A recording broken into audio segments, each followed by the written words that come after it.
ბოლო კვირების განმავლობაში პარლამენტი განიხილავს ბავშვთა უფლებათა კოდექსს, რომლის ავტორიც არის სოფო კილაძე და რომლის მიღებასაც ცხადია გაეროს და სხვა საერთაშორისო ორგანიზაციების მოთხოვნით ოცნება აპირებს.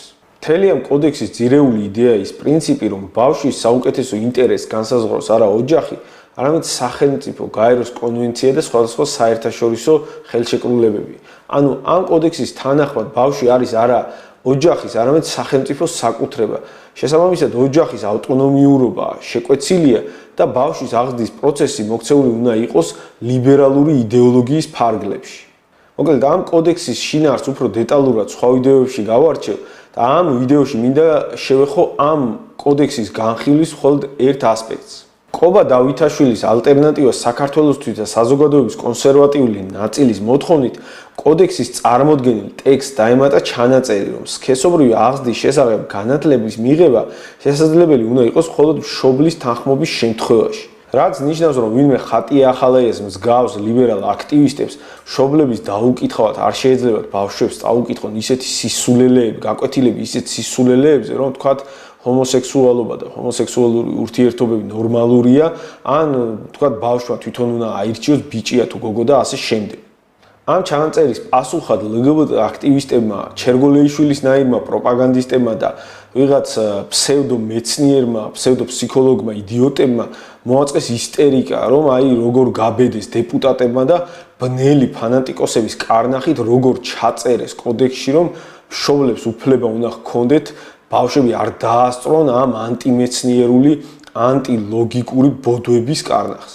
ანუ ამ ისტერიკით ლიბერალებმა მოახდინეს იმის დემონსტრაცია, რომ ისინი მართლა თავისუფლებისთვის კი არ იბრძვიან, ახლა მათი ამოცანაა პირდაპირ იდეოლოგიური კარნახის სავალდებულო მოცემულობა დაკანონება.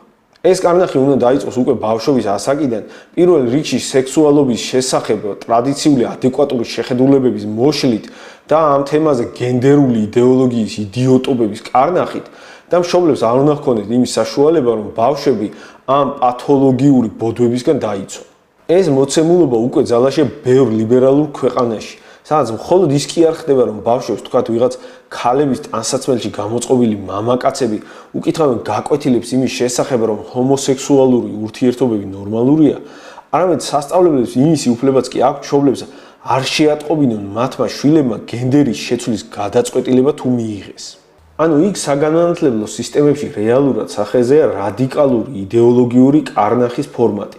და აქაური ლიბერასტები ისტერიკაში არიან იმის გამო, რომ ამ ჩანაწერის საფუძველზე, რომ მშობელს თვითონ შეიძლება აირჩიოს გაუშვას თუ არა ამ იდეო-კულტურულ ტვინის რეცხვაზე გათვლილ გაკვეთილებზე, ლიბერასტული წესრიგის დამყარების პროცესი ცოტა ფერხდება. ხოლო ჩერგოლეიშვილის წივილი იმის შესახებ, რომ ასეთი ჩანაწერი მიუღებელია, რადგან მოზარდებს უფლება უნდა ჰქონდეთ იცოდნენ, რატომ ეწყებათ მენსტრუაცია, ან რატომ ეზდებათ ბეწვები იღლიებში, არის უბრალოდ იდიოტებზე გათვლილი პროპაგანდა.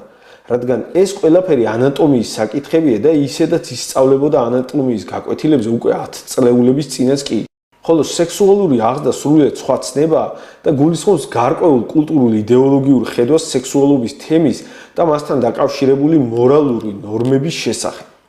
ანუ აქ რეალურად სახეზე გვაქვს ლიბერასტების მხრიდან აღზრდის პროცესზე მორალური დიქტატის დაწესების მცდელობა და ანატომიის საკითხების შესწავლის თემაზე გარჩევის გადატანის მცდელობა უბრალოდ იდიოტებზე გათვლილი მანიპულაციური პროპაგანდისტული ხრიკია.